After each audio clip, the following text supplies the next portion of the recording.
Wengenza ukuthi-ke nginibele namukele kuzonke iy'ndawo la kuzofunya khona le video. Igama lami ngumsizi aka Inkosi u-Admin. Uma bokuqala ngena kule channel qinisekisa ukuthi ucindezela usubscribe uzokwazi zonke izinto engiy'phosta kuyona-ke le channel. Iy'ndaba-ke ezibuhlungu ezithi sekuphinde kwabulawa omunye umuntu-ke ehostela la Glebelands.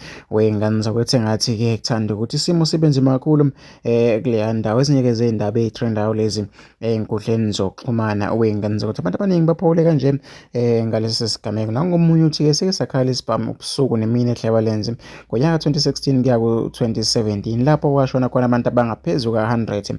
Ubheke icele walanda kamasosha from Mozambique ngoba-ke abase-South Africa hhayi sehlulekile okwamaphoyisa kanye kubali because ahlangene nabenzi-ke bokubi kulela hostel. Amaphoyisa amaningi asemlazi ayathinteka esigamekweni esenzeka eGlebelands.